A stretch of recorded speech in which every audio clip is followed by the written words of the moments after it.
From our New York studios, let's go inside her story with Jackie Reed. Good morning, Jackie. Good morning, Tom, Sybil, and Jay. Listen, you guys, for many women, divorce can not only leave you with a broken heart, but some serious credit problems due to your ex doing things like not paying his bills post-divorce. I met a woman who told me it took her more than 7 years to fix her credit after her divorce. But there are ways to protect yourself. I'm going inside her story with credit repair specialist Paul Oster, who is the CEO of Better Qualify. Good morning, Paul. Listen, now I would think it's during the marriage that a spouse can do the most damage to your credit, depending on what accounts you share. But don't you and your credit reports kind of go separate ways after the divorce? I mean, how can an ex still do damage after the divorce papers are signed? Unfortunately, if a couple gets to the point where they're actually getting a divorce, both spouses, and oftentimes the woman for sure, needs to realize that a divorce decree does not supersede the original creditor agreement. Probably the most important thing that folks are going to take away from today's show. What that means is if a judge orders a spouse to pay all of the credit card bills and their joint accounts, and let's say there's $100,000 worth of debt in those credit card bills, and the woman says, okay, well, if he's going to pay that, and that offsets some of the other monies in the marital settlement agreement, she doesn't take as much from a savings account or a 401k because he's responsible for $100,000. If he does not pay, she is ultimately responsible in the eyes of the creditor.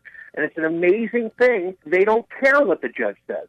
If you have joint accounts, it is imperative that they get closed immediately, they get separated, and they get paid. You cannot take his word for it. Obviously, if you're going through a divorce, there were problems already. We see the damage every single day, and I listen to women pouring their hearts out, but the judge said. And it's an amazing thing to me that more people do not realize that. Now, is it mostly women that you hear from in these types of situations? Because a lot of women still let their husbands handle the finances and really don't get involved in that. Do you still see that happening? Very large percentage of our clients have come through a divorce, and oftentimes it's the woman who suffers more.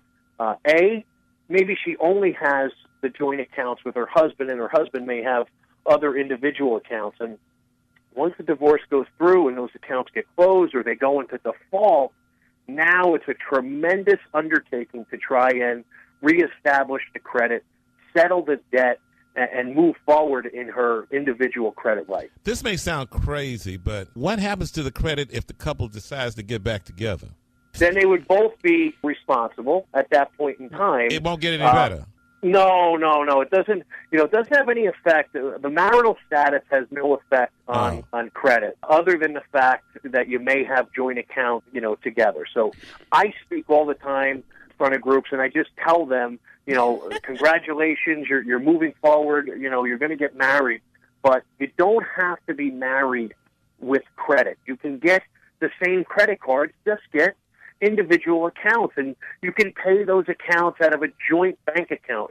It's much easier to separate a bank account than it is credit card account. Paul, where can we get more of your tips on all types of credit issues? What's your website? It's betterqualified.com. Paul, thank you so much. All right, ladies. It's cheaper to keep them. You said it, not me, Tom. .com. Paul, do you think prenups are smart? If you don't have a lot of money?